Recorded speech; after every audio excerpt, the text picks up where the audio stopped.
You ever get that feeling that Wednesday is hiding something way bigger than we realize? Like, yeah, we've seen monsters, high transformations, and secret societies. But what if the real villain has been right in front of us the entire time? Today I'm diving into the 5 biggest theories that could completely change how we see Wednesday Addams' story. And trust me, these will blow your mind.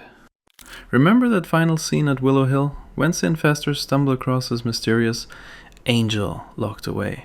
At first, you'd think it's just Aunt Ophelia, but here's the kicker. Fester doesn't recognize her, and that's huge, because he knows Ophelia. That one detail has fans convinced this isn't Ophelia at all. No, this could be Françoise Gadpin, Tyler's mother. The woman we've been told is dead, but what if she isn't? What if she's been locked up, labeled extreme danger, because she's a hide herself? That would mean Tyler's entire story, his rage, his transformation, all of it might have been orchestrated by his own mother. Imagine the reveal. Wednesday thinks she's saving an ally, only to unleash the mother of her worst enemy. Then there's Slurp, the zombie who just shows up, eats a brain, and says hello old friend. Like what? Who exactly is he talking to? Fans have gone wild with this one. One theory says Slurp is actually the result of an early Nevermore experiment, maybe even connected to Crackstone's twisted legacy. Another theory? Slurp isn't a villain at all. He could be secretly helping Pugsley, watching over Wednesday from the shadows. But here's the scary part. If Slurp remembers things from his past life, maybe he remembers secrets that everyone else has forgotten. And secrets like that never stay buried for long. Now let's talk about Agnes. She shows up as Wednesday's creepy stalker, copying her style, lurking in the shadows, even threatening Enid. But here's what fans noticed. Her eyes, her hair, her whole look. It's eerily similar to Marilyn Thornhill, the big villain from season 1. What if Agnes isn't just some random fangirl? What if she's Thornhill's daughter? Think about it. It explains why she was already at a crime scene before she even arrived at school. It explains why she seems obsessed with Wednesday. And if that's true, then this isn't just some stalker subplot. It's revenge. A daughter finishing what her mother started. Nevermore's music teacher seems nice enough, right? Wrong. Fans have caught some details that don't add up. She wears Crackstone's magic ring. She keeps birds in cages. And whenever the avian killer strikes, Isadora is suspiciously out of breath, like she's been the one doing the fighting. The big question is, if Judi was revealed as the avian, then why is Isadora still surrounded by all this shady symbolism? Was Judi just a pawn, while Isadora pulls the strings? Picture this. The person meant to inspire Wednesday with music and art could actually be the one orchestrating death from behind the curtain. And finally, Lurch, the loyal Addams butler, or maybe not so loyal. Fans have spotted a chilling pattern. Every time those killer crows appear, Lurch's eye turns milky white. Same time, same side. Coincidence? Probably not.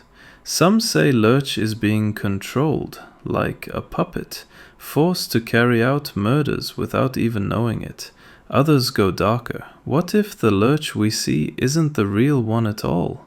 What if he's been replaced by something or someone else? Either way, it means the Addams family's most trusted ally could secretly be tied to the villain. As Wednesday delves into the case, all evidence appears to point to Dr. Fairburn, the tough Willow Hill psychiatrist, as the mastermind behind the sinister Crow abductions. Viewers suspect the hidden Lois, long-term outcast integration study, experiments are to blame. But in a jaw-dropping mid-season reveal, the real villain is unmasked. Dr. Fairburn's seemingly sweet assistant, Judi Spanagel. The recap explains it vividly. Judi, with her sugary sweet smiles and fawning praise for Fairburn, was secretly the avian killer, capable of controlling a murder of crows and running the underground experiments herself. In a spine-tingling scene, Wednesday and Uncle Fester spring the trap, only to see the villain reveal herself in a maniacal grin and, with Thursday's spotlight on her, control the crows at will. How did gentle Judi turn into a crow-controlling monster? It turns out she's the daughter of Augustus Stonehurst, Willow Hill's former chief psychiatrist. Obsessed with harnessing outcast powers, Stonehurst experimented on his own daughter, giving her the deadly avian abilities she inherited. Judi thus carries on her father's twisted legacy. In the final moments of Part 1, as the liberated outcast prisoners descend on her, she flees into the woods, but not before unleashing a crow army on Nevermore.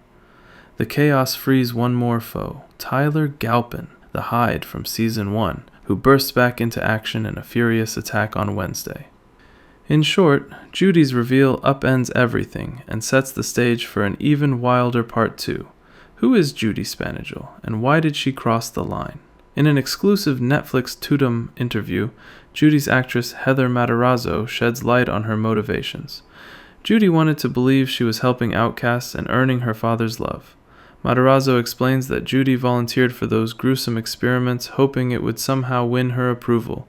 She idolized her father's mission, embracing his doctrine that outcasts are superior, and thought joining him in his work would give her standing. Tragically, this warped sense of love drove her to extreme acts, yet the actress sees Judi as more misunderstood than evil. Indeed, Matarazzo says she aimed to make Judi the best villain, or perhaps simply the best misunderstood being that she can be. Judi's confidence proves her downfall. Believing nobody would suspect the meek assistant, she's shocked when Wednesday starts unraveling the clues. In the show's climax, Wednesday confronts the deadly avian out in the open, forcing Judi to face defeat as her own crows turn against her. In a poetic twist, even though Judi thought she was untouchable, it's a teenage sleuth who pulls the strings apart. Actor Matarazzo teased that in this world, if you were considered dead, it doesn't mean you necessarily are gone, hinting Judi might not stay down for long. Season 2 brings fresh characters and guest stars that amp up the intrigue. Steve Buscemi and Dame Joanna Lumley join the cast, playing enigmatic new Nevermore figures. Perhaps most shockingly, Lady Gaga is confirmed for a guest role.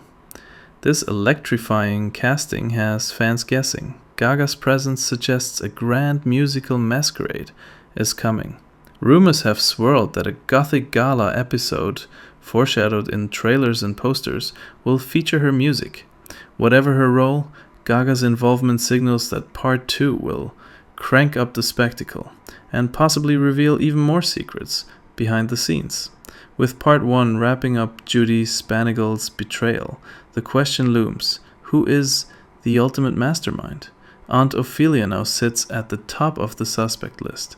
She was whispered about as a living legend of uncontrollable power, and the show's own creators have paved the way for her return.